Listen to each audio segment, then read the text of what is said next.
I the reasons they've given were that it was an accident, but after 20 years and having observed political climate of this nation, the manner in which it changed and so on and so forth, I find it hard to accept that it was an accident. I feel there may have been more to it than that. There may have been a lot more to it than that. Yeah. But of course, I have no evidence or anything substantial to which I could hold on to and say, this is there, so how do you say that? So I don't intend to make accusations at anybody, but as an individual, not so much being the son, but still as an individual, I feel there was more to it than met the eye. Well, he was certainly on the LTT hit list. That was a given. I think he was right up there at the top. Yeah. But aside from that, I wouldn't go so far to say that he had enemies. I suppose all of us have enemies. Yeah. But he had become the first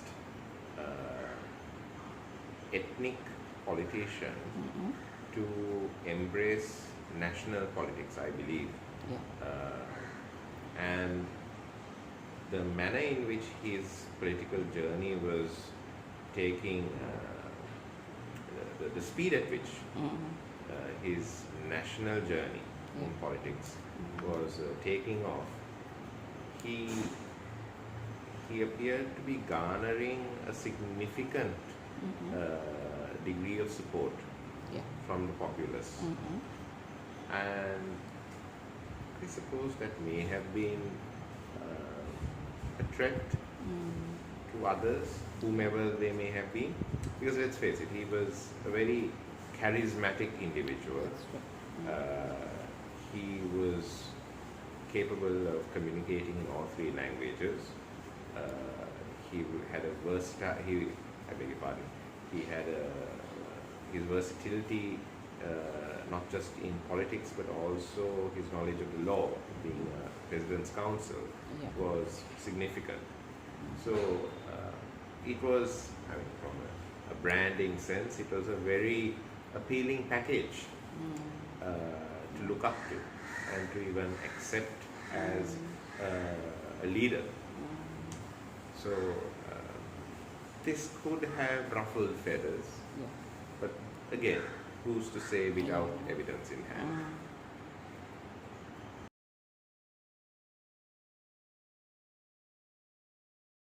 Really, whilst Mr. Ashraff was alive,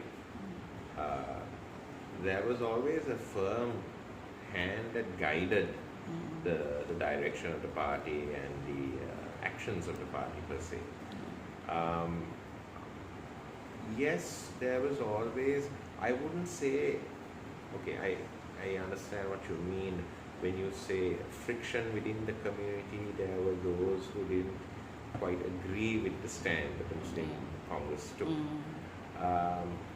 See, the Muslim Congress always propagated the view that they represented the rights of all Muslims in Sri Lanka. Now, whilst that view was propagated, it was fueled by their strength in the north and east of Sri Lanka. We had a presence in the western province, we had a presence in the central, we had a presence in the central province, but it was certainly not as profound as those areas.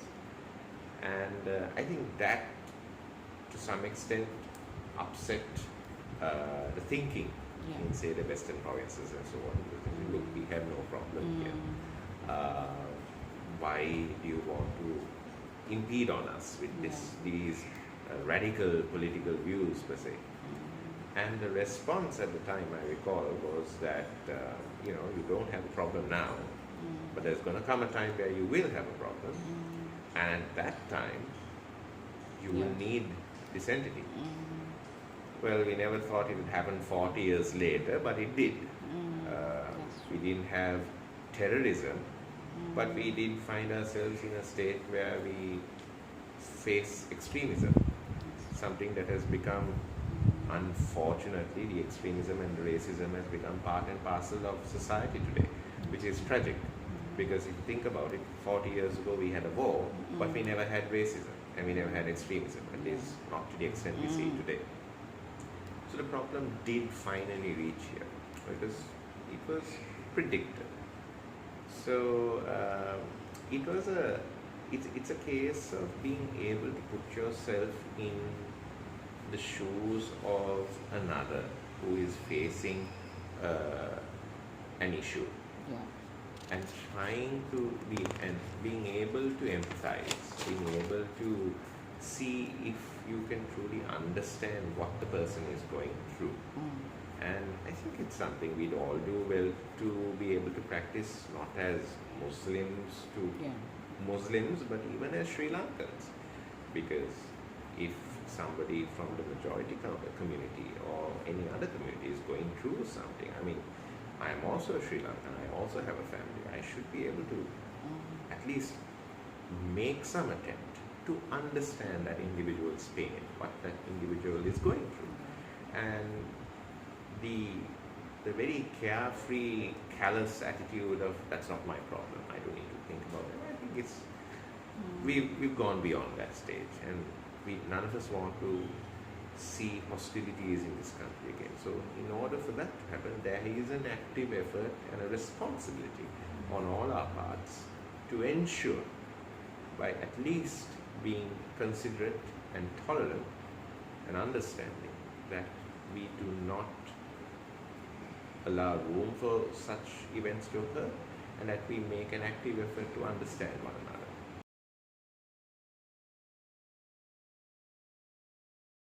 One thing my father was very keen on was that the community was looked upon with a greater measure of respect, that we too had a key role to play in the political discourse of the country, that we too had a key role to play as Sri Lankans in this country. Not merely to be looked upon as, another minority group, but as Sri Lankans. And that thinking is what eventually led him to sort of conceptualize a political party which subsequently became known to us as the National Unity Alliance.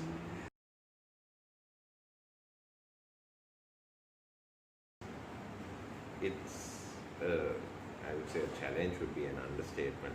I think the first order of business, and this is something that we were discussing internally within the community in the aftermath of the Easter attacks, I think the first order of business is to continue to have a stringent process of self-reflection. Yes, there are issues that are pertinent to all the communities, but we need to also address issues within our own communities. I mean, are we conducting ourselves in a manner that is acceptable to all? That is not to say that we should go about compromising on our own traditional values or our own religious beliefs, not at all. But there is such a thing as being mindful of the sentiments of others and conducting your affairs in such a manner that it does not, upset others. It's basic common courtesy if you think about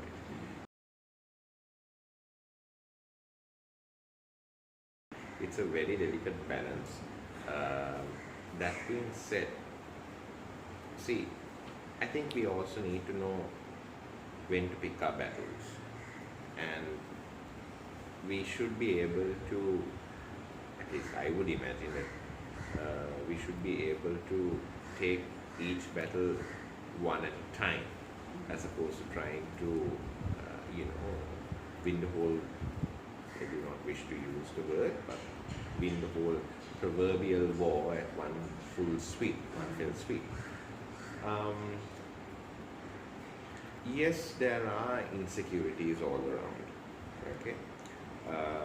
How do we cope with these insecurities? Once again, I feel that dialogue is best.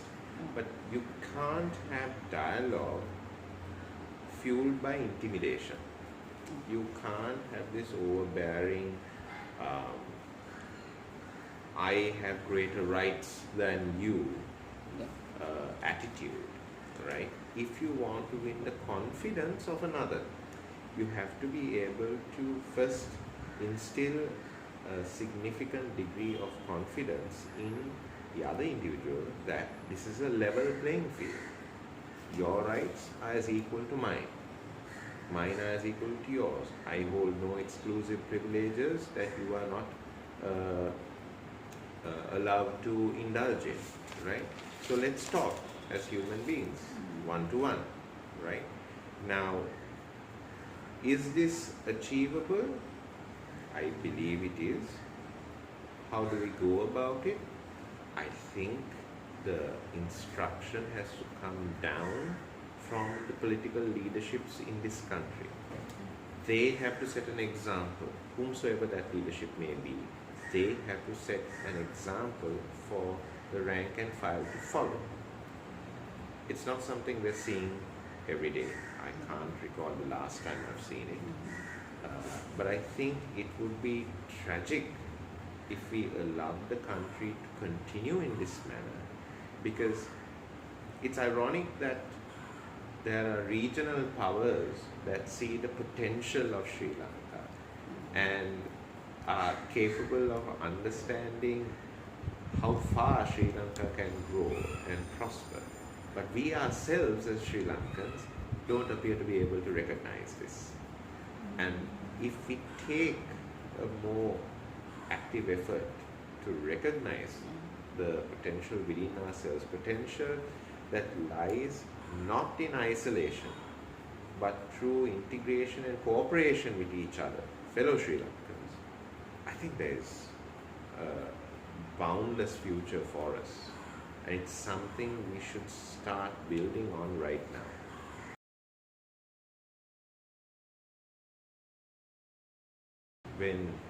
So I attended Victory International School, and there was a practice there that from kindergarten, and I'm talking about the mid-80s, from kindergarten till grade 6, or rather till the end of grade 5, right, you have to learn Sinhala and Tamil, mandatory.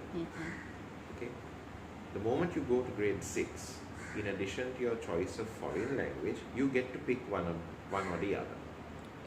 But what has happened is, as a result of that foundation, I have Sinhalese friends who speak Tamil and Tamil friends who speak Sinhalese. And we have a fabulous time when we're with each other, because, you know, we crack jokes from each other's cultures, we're able to appreciate cuisine and so on and so forth. But this comes from those foundations. I have learned subsequently of late that the system has changed, and even amongst international schools, at a primary level, you have to pick either Sinhala or Tamil. And I think that's tragic, because a young child, I have a child of my own, a young child has the ability to grasp languages at that initial stage of his or her life, and that's the best time to inculcate as many languages as possible. So one would imagine that you would take every effort within your power, even in the education system of Sri Lanka, especially in the education system of Sri Lanka, to ensure that the child is trilingual. Because how can you say you're a rounded Sri Lankan if you don't have a trilingual mastery of all three languages? You have people, fellow Sri Lankans living in Jaffna, you're going to go to Jaffna and speak there in Sinhala? Or are the people in the north going to come to the south and speak in Tamil? It's not going to work. So there has to be, I mean, it would be ideal if we have a link language that worked for all. Unfortunately, that was the case, I believe, way back when. I've met individuals in my life who were blessed to be educated through that system, and I have asked each of them, where did you study? Because their command of the language was so rich that I actually thought they were educated in the United Kingdom. Nonsense. I was educated in Candy at St. Anthony's or some, institution that would never have struck my mind. Not even a Colombo school. So that was the standard. But if you look at the standard of English today, even if you take up an examination paper from, say, the Open University of Colombo, I mean, it's horrendous. And then that standard filters down into the villages, and you're getting a diluted standard of education. And it's just not acceptable. So, what do I think of education? I think that's the solution to all our problems. But that is the hardest straw that's going to be most difficult to break. But if we can achieve it, I think we're on a very firm footing. I think the acceptance has always been there. I mean, I grew up always knowing that this is a single of this country. Ideally speaking, from an idealic standpoint, you and I may have a different point of view there. Yes. But the fact of the matter is that it is a Sinhala Buddhist country, right? And I've never felt threatened by that, to be frank, right? But I think the problem arises when you're having a conversation, whomsoever it may be, and in order to win an argument, that is put forward. And I think that's where things go wrong. If you want to win your argument, you win your argument based on the merits of your case. You don't win the argument by saying, this is a Sinhala Buddhist country, so it has to happen that way. No, that's intimidation. So I think, broadly speaking, I'm very proud that there is an Anuradhapura and a Polonnaruwa and a Sigiriya in this country. I mean, whenever I have friends coming down from abroad, I plan the entire holiday from the Temple of the Tooth to all these places. As someone who's made a career in the communications industry, I know so many people from the minority communities who would gladly propagate from a tourism perspective that Sri Lanka being a Buddhist nation, you could propagate Buddhist tourism in this country. I mean, that in itself is a separate opportunity right there. That is by no means a threat to me, personally speaking. But that being said, when you speak about the business of talking about a Sinhala Buddhist nation, don't use that statement to threaten or intimidate others, because that causes an instant backlash. And the moment that backlash occurs, whatever chances you had of reaching an amicable settlement are gone. I remember after the immediate weeks and months after Easter Sunday, the number of phone calls I received from all my non-Muslim friends, those of whom I consider to be part of my family. I mean, I can't look at them in any other way.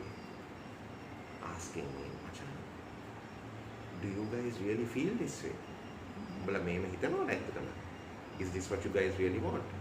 And I have had to spend hours and hours really explaining to them, reassuring them that this is the act of a terrorist and that the Muslim community does not feel this way, and so on and so forth. But, I come back to my point of self-reflection, because I feel I'm, speaking as an individual, my life in Sri Lanka, the way I grew up, the way I was raised in my father and mother's home, we lived as what we'd like to say traditional Muslims. We had a certain way of life in terms of religious practices and so on and so forth as well, our spiritual beliefs. That has not changed for us, and I doubt it will ever change for us. But there have been drastic changes in the community by far and large as a result of external influences coming in. Now, what we have been debating in the community is we say to ourselves, look, it's one thing to want to practice that yourself, whatever that practice may be. It's another thing for you to walk into another's home and say, you're going to hell if you don't abide by these new practices. I think that's wrong. Religion is an extremely personal matter. It's between you and your maker. So at the end of the day, as human beings, neither of us are qualified to judge one another. It's only Almighty God that we believe will be the final adjudicator of how well you've lived your life on earth. So I think as Muslims, we again have a duty to reflect on how we conduct ourselves publicly and privately, how we move with other communities in this country, and there has to be a significantly more strenuous effort to integrate with the rest of society. Because at the end of the day, I mentioned this earlier, you can still integrate with Sri Lankan society. You can profess to be a fully fledged Sri Lankan by all means and still retain your cultural beliefs and preserve your traditional practices. Never by compromising on them. But you need to make an effort to be willing to do that.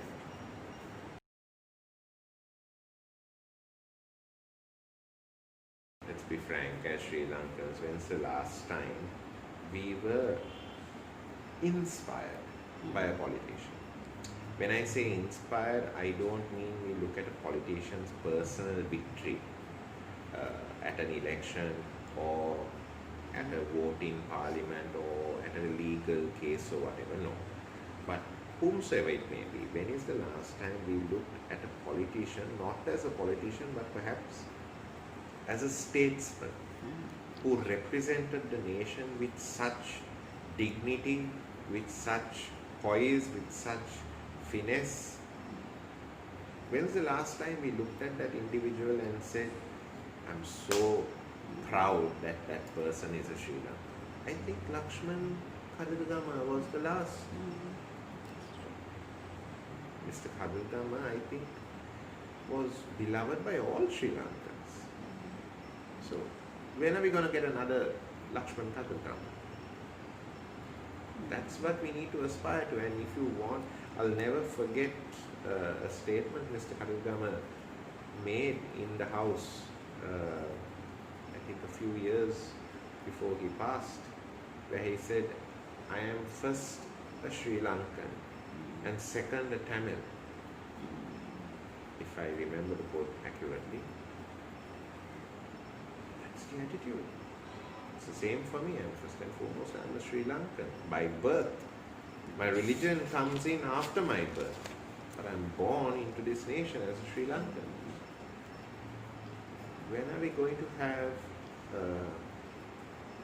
political individual who is going to be able to inspire the country, inspire the people of the country to think along those lines without hammering it down our throats or intimidating us to follow in that path or threatening us to follow in that path? You can't win the hearts and minds of all peoples by doing that. You can't do that. You know, as much as if we take the papers, I mean, you guys know you're in the media, if you take the papers and you look at what happens in India on a day-to-day basis. I'm not talking about at a political level, but I'm talking about community level. You can look at the conduct of actresses and actors and so on. It's a mess. I think Sri Lanka is 10 times better, right? But if there is ever a threat to India and its security from a foreign entity, irrespective of race and religion, they band together as Indians. That is a instantaneous action. I want my child to be able to experience this country in the manner I've experienced this country, because the love I have for this country is not by going to fancy places in Colombo, but I've walked on beaches with fishermen. I've gone and had kahata tekai hakun kallai with shopkeepers, and I have a conversation with them. Monada wenne. That's the real Sri Lanka out there. Always been, I think it's in my nature, because I don't believe in being a pessimist. I've always been an optimist, because I've always believed, although I've been burnt many times, I've always believed in the potential of people, and I've always believed in seeing the good in people as opposed to the bad.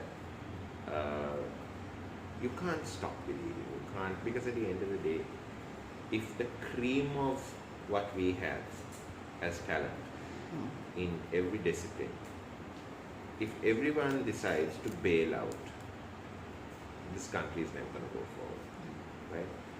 At the end of the day, we have a generation that is looking up to us to lead the way now. And I think we have a responsibility to see, and I'm very glad that many of my friends think that way, and they're all in excellent positions in their relevant industries, and they're all leading, they're all doing well. And I think that's something we need to seriously look into. We need to be able to take every effort within our own sectors to see how we can build a better society for our people. It's not a political thing. I think it's more of a moral obligation as Sri Lankans that we all need to inculcate in one another. I would say I was in politics since the day I was born, because I was born into a political family. I grew up in a household where I've had ministers, MPs, provincial councillors coming and having lunch at the table. So that is a norm to me. That's the kind of life I had. For my own self, I always believed that, because it's something actually that I picked up from my father, that you don't have to be in politics to be able to contribute to society, to be able to do good for your community. And that's something that I've been following to this day. So am I cut off from politics? No, I'm not cut off from politics. Am I engaging in active politics? No, that's a separate issue. And I've always believed that I have placed in God's hands.